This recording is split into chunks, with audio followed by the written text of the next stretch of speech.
nous acceptons de changer le sacerdoce à la présidence en demandant à Dieu de nous présenter celui qu'il a choisi pour nous diriger dans sa volonté parfaite, les lois de la nation changeront et il y aura un changement dans tous les domaines de la vie. Dieu choisit celui qui n'est pas dans la foule. 1 Samuel 17, 8 à 9. Le Philistin s'arrêta et s'adressa au groupe d'Israël rangé en bataille. Il leur cria: pourquoi sortez-vous pour vous ranger en bataille? Ne suis-je pas les Philistins? Et n'êtes-vous pas des esclaves de Saoul? Choisissez un homme qui descend contre moi, s'il peut me battre et qui me tue. Nous vous serons assujettis. Et si je l'emporte sur lui et que je le tue, vous nous serez assujettis et vous nous servirez. Choisissez un homme qui accepte de se battre pour sauver son peuple. Un homme qui accepte de se sacrifier pour son peuple. Un homme qui accepte de sortir de la foule pour sauver la foule. Et c'est lui-là un bon leader. Et c'est celui-là le choix de Dieu. Pour avoir un bon leader, ne choisissons pas n'importe qui. Parce que tout le monde ne peut pas être un bon leader pour son peuple. Un enfant de Dieu ne peut pas être un bon leader parce qu'il est dans la foule des enfants de Dieu. Celui qui se sépare de la foule des enfants de Dieu devient fils de Dieu. Et c'est le fils de Dieu qui peut être un bon leader pour son peuple parce qu'il est conduit par le Saint-Esprit. Le Saint-Esprit ne conduit pas la foule. Il conduit celui qui se sépare de la foule. Pour avoir un bon leader, choisissons un homme qui ne se comporte pas comme tout le monde parce qu'il a accepté de se séparer de la foule pour sauver son peuple. Un serviteur de Dieu ne peut pas être un bon leader parce qu'il est dans la foule des serviteurs de Dieu. Le serviteur de Dieu qui se sépare de la foule des serviteurs de Dieu devient serviteur de Christ. Et c'est le serviteur de Christ qui peut être un bon leader pour son peuple. Les serviteurs de Dieu sont dans la foule parce qu'ils ne sont pas conduits par le Saint-Esprit. Le Saint-Esprit ne conduit pas la foule. Il conduit celui qui se sépare de la foule parce qu'il devient serviteur de Christ. Pour avoir un bon leader, choisissons un homme qui n'est pas dans la foule. C'est-à-dire, si nous les cherchons dans la foule des enfants de Dieu, nous ne les trouverons pas. Si nous les cherchons dans la foule des serviteurs de Dieu, nous ne les trouverons pas. Si nous les cherchons dans la foule des impudiques, nous ne les trouverons pas. Si nous les cherchons dans la foule des adultères, nous ne les trouverons pas.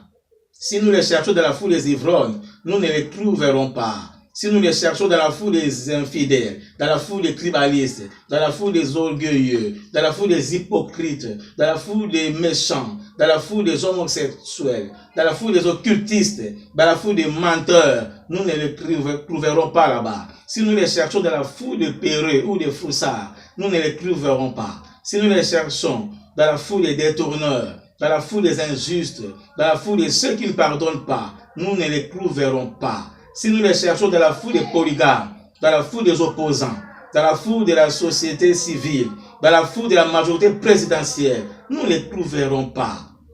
Si nous les cherchons dans la foule de ceux qui vivent dans le péché, nous ne les trouverons pas. Et c'est celui qui n'est pas dans une foule quelconque qui serait un bon leader pour son peuple, parce qu'il est conduit par le Saint-Esprit. Celui qui est dans une foule quelconque ne sera pas un bon leader pour son peuple, parce qu'il est comme un aveugle. La foule nous rend aveugles, et c'est le cas de Zachée. Il ne pouvait pas voir Jésus dans la foule, parce qu'il était comme un aveugle. Et c'est lorsqu'il s'est séparé de la foule qu'il a vu Jésus. Luc 19, 1 à 5. Jésus étant entré dans Jéricho, traversait la ville, et voici un homme riche, appelé Zachée, chef des publicains, cherchait à voir qui était Jésus. Il pouvait y parvenir à cause de la foule, car il était de petite taille. Il courut en avant et monta sur un sycomore pour le voir, parce qu'il devait passer par là. Lorsque Jésus fut arrivé à cet endroit, il leva les yeux et lui dit: Zachée, à toi de descendre, car il faut que je demeure aujourd'hui dans ta maison. La foule nous rend aveugles. Celui qui se sépare de la foule recouvre la vue. La foule représente les ténèbres ou le péché. Ceux qui sont dans la foule sont des aveugles parce qu'ils vivent dans le péché. Actes 26, 17 à 18. Je t'ai choisi du milieu de ce peuple et du milieu de païens vers qui je t'envoie, afin que tu leur ouvres les yeux, pour qu'ils passent des ténèbres à la lumière et de la puissance de Satan à Dieu, pour qu'ils reçoivent par la foi en moi le pardon du péché et l'héritage avec les sanctifiés. Celui qui est dans la foule est considéré comme un aveugle parce qu'il vit dans le péché. Celui qui est dans la foule ne peut pas diriger la foule comme il se doit. Pour diriger la foule, il faut se séparer de la foule pour être un bon leader. Celui qui se sépare de la foule ne vit pas dans le péché. Il y a que celui qui ne vit pas dans le péché qui peut être un bon leader parce qu'il n'est pas aveugle. Un menteur qui pose sa candidature pour diriger la foule est considéré comme un aveugle qui cherche à conduire d'autres aveugles. Matthieu 15, 14. Matthieu 15, 14. Laissez-le, ce sont des aveugles qui conduisent des aveugles. Si un aveugle conduit un aveugle, ils tomberont tous deux dans une fosse. Un conducteur aveugle, c'est le leader qui pratique un péché quelconque. Un leader polygame est un conducteur aveugle parce qu'il est dans la foule des polygames. Un leader rancunier est un conducteur aveugle parce qu'il est dans la foule des rancuniers. Un leader enfant de Dieu est un conducteur aveugle parce qu'il est dans la foule des enfants de Dieu. Un leader serviteur de Dieu est un conducteur aveugle parce qu'il est dans la foule des serviteurs de Dieu. Jacob était dans la foule des menteurs. Il a été béni par son père Isaac parce qu'Isaac était devenu aveugle. Isaac avait béni Jacob après avoir menti qu'il était Ésaü. Et c'est comme ça que nous votons les menteurs qui sont dans la foule. Ils nous mentent avec des polos, des chapeaux et des 5000 francs parce que nous sommes comme des aveugles. Nous sommes comme des aveugles parce que nous ne voyons pas le cœur de nos candidats. Et c'est par ignorance que beaucoup de serviteurs et enfants de Dieu votent un leader aveugle qui est dans la foule pour diriger leur nation. Un serviteur de Christ qui n'est pas dans la foule des serviteurs de Dieu ne peut pas voter quelqu'un qui est dans la foule pour diriger sa nation. Parce que dans la foule, il y a des sorciers, des idolâtres, des féticheurs, des homosexuels, etc. Celui qui est dans la foule des sorciers, s'il est voté par les hommes pour diriger une nation, il dirigera la nation dans la volonté permissive de Dieu. Et il souhaiterait qu'il y ait un grand nombre de sorciers comme lui dans la nation qu'il dirige. Celui qui est dans la foule des occultistes, s'il est voté par les hommes pour diriger une nation, il dirigera dans la volonté permissive de Dieu. Et il souhaiterait qu'il y ait un grand nombre des occultistes comme lui dans la nation qu'il dirige. Nous prions beaucoup pour notre pays, mais nos prières ne semblent pas être exaucées parce que nous nous sommes engagés sur une mauvaise voie qui est celle de refuser que Christ soit roi dans notre pays en organisant les élections présidentielles. La Bible dit dans 2 Chroniques 7, 14, « Si mon peuple sur qui est invoqué mon nom s'humilie, prie et cherche ma face, et si se détourne de ses mauvaises voies, je l'exaucerai des cieux, je lui pardonnerai son péché et je guérirai son pays. » Si nous voulons que nos prières en faveur de la RDC soient exaucées, si nous voulons que Dieu puisse guérir notre pays, nous devons nous détourner de nos mauvaises voies, parmi lesquelles il y a les élections que nous organisons pour que Dieu nous donne un président. Si nous nous détournons des élections que nous organisons pour que Dieu nous donne un président, Dieu nous suscitera un président libérateur et il exaucera nos prières et il guérira notre pays de toutes ces maladies. Dieu ne peut guérir un pays de toutes ces maladies que lorsqu'il est dirigé par un président libérateur qui a été suscité. Celui que Dieu suscite pour diriger une nation dans sa volonté parfaite a une double portion. Il est roi et prophète. Et c'est le cas de Moïse, Josué, David en Israël et de Simon Kimban en RDC. Matthieu 10, 41. Celui qui reçoit un prophète en qualité de prophète recevra une récompense de prophète. Et celui qui reçoit un juste en qualité de juste recevra une récompense de juste. L'église de la RDC est toujours malade parce que le prophète Simon Kimban n'a jamais été reçu en qualité de prophète. Recevoir le prophète Simon Kimban en qualité de prophète, c'est accepter la seigneurie de Christ dans l'église.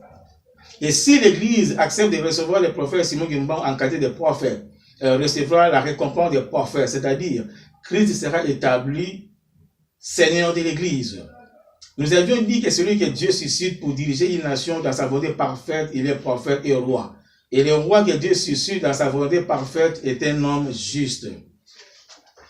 Dans Matthieu 10, 41,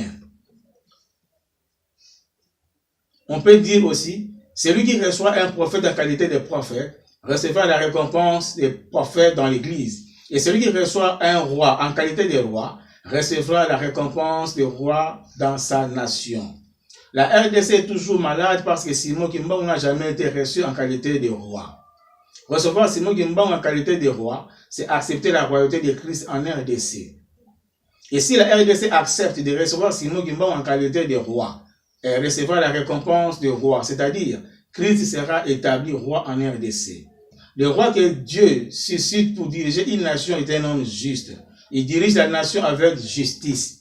Un homme juste dirige la nation avec la politique des justes. La politique des justes, c'est une politique qui ne tient pas les coupables innocents. La politique des justes, c'est une politique de l'amour, de l'égalité et de l'unité. La politique des justes, c'est une politique qui rend le peuple joyeux. Un homme méchant dirige la nation avec la politique des méchants. La politique des méchants, c'est une politique qui justifie les coupables pour un présent, qui enlève aux innocents leurs droits. La politique des méchants, c'est une politique de la haine, de l'injustice et de la division. La politique des méchants, c'est une politique qui fait souffrir le peuple. La Bible dit dans Proverbe 14, 34, la justice élève une nation. La justice qui élève une nation, ce n'est pas la justice des hommes basée sur les lois ou sur la constitution. La justice qui élève une nation, l'apôtre Paul en parle dans Philippiens 3, 7 à 9. Philippiens 3, 7 à 9. Mais ces choses qui étaient pour moi de gain, je les ai regardées comme une perte à cause de Christ. Et même je regarde toutes choses comme une perte à cause de l'excellence de la connaissance de Jésus-Christ mon Seigneur, pour lequel j'ai renoncé à tout. Et je les regarde comme de la boue, afin de gagner Christ et d'être éprouvé en lui, non avec ma justice, celle qui vient de la loi, mais avec celle qui s'obtient par la foi en Christ. La justice qui vient de Dieu par la foi. La justice qui élève une nation, c'est la justice de Dieu basée sur sa parole.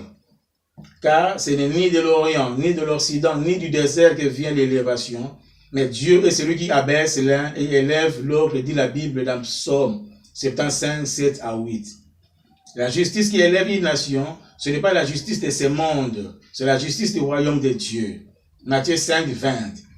Car je vous l'ai dit, si votre justice ne surpasse celle des scribes et des pharisiens, vous n'entrerez pas dans le royaume des cieux. La justice qui surpasse celle des scribes et des pharisiens, c'est la justice de Dieu qui n'est pas de ce monde. La justice de Dieu est représentée par Jésus-Christ. Et ne peut diriger une nation avec la justice de Dieu que celui qui croit en Jésus-Christ dans son cœur.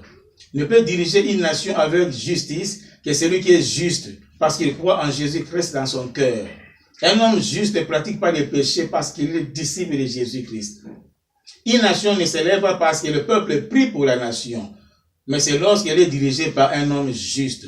Proverbe 14, 34. La justice élève une nation. Lorsqu'une nation est dirigée par un homme juste, sa justice influencera les lois qui seront votées au Parlement. Sa justice influencera les comportements de tous ceux qui sont élevés en dignité. Sa justice influencera aussi les relations diplomatiques avec d'autres nations. Une nation s'élève lorsqu'elle est dirigée par un homme juste et non lorsqu'elle est dirigée par un homme intelligent. L'intelligence de ce monde n'élève pas une nation, parce que celui qui est intelligent peut avoir un mauvais cœur. Il peut être sorcier, il peut être occultiste, etc. Et s'il dirige une nation, cette nation-là ne sera pas élevée, parce que celui qui la dirige n'est pas juste devant Dieu. Quelqu'un dira, les États-Unis est une nation élevée, mais ils n'ont jamais été dirigés par un homme juste qui croit en Christ dans son cœur. Les États-Unis d'Amérique n'est pas une nation élevée, parce qu'ils n'ont jamais été dirigés par un homme juste. Les États-Unis est une nation développée, parce qu'ils ont toujours été dirigés par des hommes intelligents. L'intelligence peut développer une nation, mais la justice élève une nation. Une nation développée est dirigée par un homme intelligent. Une nation élevée est dirigée par un homme juste. Une nation développée est dirigée par un homme qui a reçu l'intelligence de ce monde à l'université. Une nation élevée est dirigée par un homme qui a reçu l'intelligence spirituelle à l'église.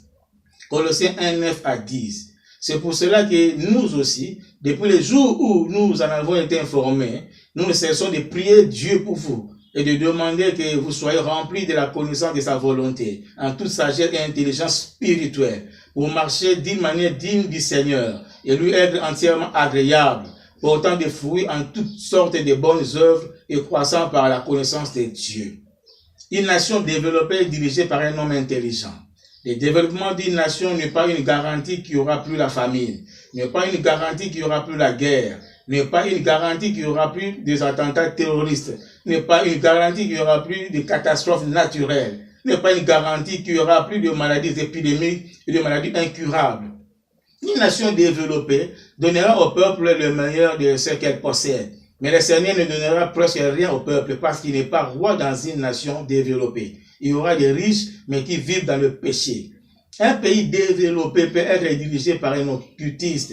Et il y aura des occultistes partout. Au gouvernement, au parlement, dans l'armée, dans les universités, dans les hôpitaux, etc. Une nation élevée est dirigée par un homme juste. L'élévation d'une nation est une garantie qu'il n'y aura plus de rébellion. Est une garantie qu'il n'y aura plus la famine. Est une garantie qu'on n'entendra plus parler des maladies épidémiques, des maladies incurables. Est une garantie qu'il y aura une paix durable dans toutes les provinces. Est une garantie qu'on ne cherchera pas à corrompre les professeurs pour laisser parce qu'ils seront très bien payés. Une nation élevée donnera au peuple le meilleur de ce qu'elle possède. Et le Seigneur donnera aussi au peuple la protection, la délivrance et la santé divine. Et il y aura beaucoup d'hommes riches qui marchent dans la sanctification et dans la crainte de Dieu, parce que Christ est roi dans une nation élevée. Jean 8, 28. Jésus donc leur dit, quand vous aurez élevé le Fils de l'homme, alors vous connaîtrez ce que je suis, et que je ne fais rien de moi-même, mais que je parle selon ce que le Père m'a enseigné. Le Fils de l'homme est élevé dans une nation comme roi, lorsque cette nation est dirigée par un homme juste. Le Fils de l'homme n'est pas élevé dans une nation dirigée par un homme intelligent. En RDC, pour le candidat président de la République, on a fixé certains critères entre autres, avoir un diplôme universitaire, même si on a un mauvais cœur, même si on est sorcier ou occultiste, parce que nous voulons que la RDC se développe, mais nous ne voulons pas que la RDC s'élève. Lorsqu'une nation est dirigée par un homme juste, le peuple recevra la récompense des justes. Lorsqu'une nation est dirigée par un homme intelligent, mais qui a un mauvais cœur, le peuple recevra la récompense des méchants. Pour que le peuple soit dans la joie, les justes doivent se multiplier. Proverbe 29, 2. Quand les justes se multiplient, le peuple est dans la joie. Quand les méchants dominent, le peuple gémit. Les justes doivent se multiplier partout. Mais pour que les justes se multiplient, Jésus-Christ disait dans Matthieu 28, 19, allez faire de toutes les nations des disciples, les baptisant au nom du Père, du Fils et du Saint-Esprit. Certaines personnes disent qu'un serviteur de Dieu ne peut pas faire la politique. Parce que Jésus-Christ disait dans Matthieu 22, 21, allez donc à César ce qui est à César et à Dieu ce qui est à Dieu.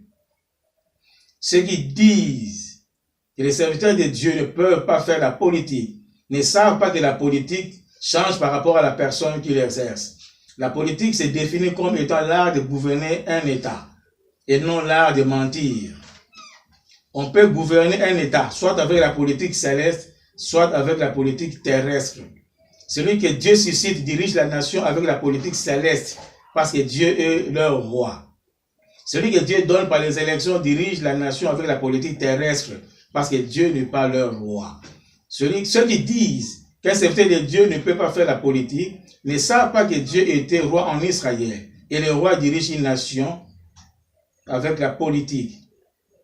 Israël avait refusé la politique de Dieu pour faire la politique des hommes. Refuser que Dieu soit roi dans une nation, c'est refuser la politique céleste ou la politique de Dieu. Et il n'y a que ceux qui refusent la politique céleste qui disent que les serviteurs de Dieu ne peuvent pas faire la politique. Et ils ne sont pas différents des Juifs qui avaient refusé que Dieu soit leur roi. Ne peut dire que les serviteurs de Dieu ne peuvent pas faire la politique. Celui qui a besoin de la politique terrestre ou des hommes dans leur nation. Celui qui dit qu'un serviteur de Dieu ne peut pas faire la politique devrait plutôt dire un serviteur de Dieu ne peut pas faire la politique terrestre ou des hommes, mais il peut faire la politique céleste ou de Dieu. La politique céleste, c'est la politique de Dieu. La politique de Dieu, c'est la politique de l'unité et de l'amour. Là où il y a l'amour, il y a l'unité. L'amour règne là où il y a l'unité. La politique terrestre, c'est la politique des hommes. La politique des hommes, c'est la politique de la haine et de la division. Là où il y a la haine, il y a la division. Dans la politique terrestre, d'un côté, on voit ceux qui ne font que soutenir les pouvoirs, même si le travail n'est pas bien fait. Et de l'autre côté, on voit ceux qui ne font que critiquer les pouvoirs, même si le travail est bien fait. Dans la politique terrestre, les politiciens sont divisés. Lucifer voulait exercer la politique terrestre au ciel, se faisant opposant dans le seul but de renverser le pouvoir de Dieu. Mais il a été précipité sur la terre parce qu'au ciel, on ne peut pas parler de l'opposition ni de la division. Dans la politique céleste, on ne peut pas parler de la majorité d'un côté et de l'opposition de l'autre. C'est une politique qui met tout le monde ensemble pour l'intérêt de la nation. Lorsque tous les politiciens sont ensemble, le succès devient inévitable dans tout ce qu'ils auront comme projet. C'est ce que Dieu disait lorsque le peuple voulait bâtir les tours de Babel. Genèse 11, 5 à 6. L'Éternel descendit pour voir la ville et la tour que bâtissaient les fils des hommes. Et l'Éternel dit, voici, ils forment un seul peuple, même langage. Et c'est là ce qu'ils ont entrepris. Maintenant, rien ne les empêcherait de faire tout ce qu'ils auraient projeté. Aucun obstacle ne peut résister devant les gens qui sont ensemble, faisant la politique céleste, la politique de l'unité. Mais pour qu'ils n'accomplissent pas leur projet, Dieu disait dans Genèse 11, 7 à 8, allons, descendons, et là confondons leur langage, afin qu'ils n'entendent plus la langue les uns des autres. Et l'Éternel les dispersa loin de là, sur la face de toute la terre, et ils cessèrent de bâtir la ville. Le succès n'est pas un héritage des gens qui sont divisés et ne parlant pas le même langage, parce qu'ils font la politique terrestre ou la politique de la division. Jésus-Christ avait fait la politique céleste lorsqu'il était venu sur la terre, parce qu'il était roi. Ceux qui dirigent une nation avec la politique céleste n'aura pas besoin de flatteurs, des gens qui jugent selon l'apparence. Il aura besoin des gens qui jugent selon la justice, pour lui dire toujours la vérité. Et ça permettra à tous les politiciens d'être ensemble. Ceux qui jugent selon la justice peuvent ou ne pas être d'accord avec celui qui dirige la nation avec la politique céleste. Jésus-Christ nous aide à comprendre cela parce qu'il était roi. Il n'avait pas le choix que de faire la politique céleste. Une politique qui pousse tous les politiciens à dire oui aux leaders s'ils sont d'accord avec lui et non s'ils ne sont pas d'accord. Jésus avait 12 disciples. Et c'est parce qu'il faisait la politique céleste que l'apôtre Pierre pouvait ou ne pas être d'accord avec lui. Jean 18, 8 à 11. Jésus répondit, je vous ai dit que c'est moi. Si donc c'est moi que vous cherchez, laissez aller ceci. Il dit cela afin que s'accomplisse la parole qu'il avait dite. Je n'ai perdu aucun de ceux que tu m'as donnés. Simon Pierre, qui avait une épée, la tira, frappa le serviteur du souverain sacrificateur et lui coupa l'oreille droite. Ce serviteur s'appelait Marcus. Jésus dit à Pierre, remets ton épée dans le fourreau. Ne boirai-je pas la coupe que le Père m'a donnée à boire? Pierre pouvait ou ne pas être d'accord avec Jésus parce que la politique céleste met tout le monde ensemble, majorité et opposition. Et parce que Jésus-Christ faisait la politique céleste, sa présence avait poussé aussi Hérode de Ponce Pilate à faire la politique céleste. Luc 23, 6 à 12. Nous prenons juste le 12e verset. Ces mêmes jours, Pilate et Hérode devaient amis, d'ennemis qu'ils étaient auparavant. Les politiciens se divisent lorsque celui qui dirige la nation fait la politique terrestre, parce qu'il a été voté par les hommes. Ceux qui l'ont voté se rangent du côté de la majorité, et ceux qui ne l'ont pas voté forment l'opposition. Les politiciens se divisent lorsque celui qui dirige accepte de travailler avec ceux qui sont toujours d'accord avec lui. Ceux qui ne seront pas toujours d'accord avec lui deviennent des opposants. Les politiciens sont unis par les liens d'amour lorsque la nation est dirigée par celui qui fait la politique céleste, parce qu'il a été suscité par Dieu. Les politiciens ne peuvent être unis par les liens de l'amour que lorsque Dieu devient roi dans une nation. Et il y aura un gouvernement de coalition qui mettra ensemble la majorité de l'opposition. Celui que Dieu donne pour diriger le peuple dirige avec la politique terrestre ou mondaine. Celui que Dieu suscite dirige la nation avec la politique céleste ou chrétienne. Un serviteur de Christ peut faire la politique céleste et non terrestre. Un serviteur de Christ ne peut pas être dans la majorité ou commencer à soutenir le pouvoir, même si le travail n'est pas bien fait. Un serviteur de Christ ne peut pas être dans l'opposition et commencer à critiquer, même si le travail est bien fait. Un serviteur de Christ ne peut pas faire la politique mondaine. La politique mondaine est caractérisée par les mensonges et la flatterie. La bouche de celui qui fait la politique mondaine ne parle pas le même langage avec son cœur. Celui qui fait la politique mondaine parle toujours de son chef en bien. Et celui qui gouverne un État avec la politique mondaine n'accepte pas qu'on fasse connaître ses défauts.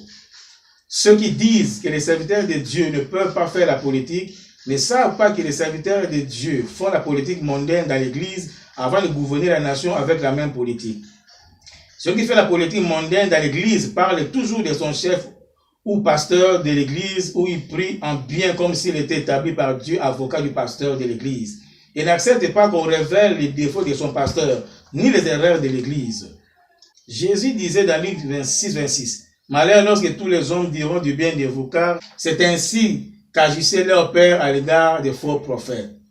Tous les fidèles d'une église peuvent parler de leur pasteur en bien, mais ce que Dieu demande est que les fidèles d'une église parlent d'une autre église en bien. C'est comme dit la Bible dans Proverbe 27:2.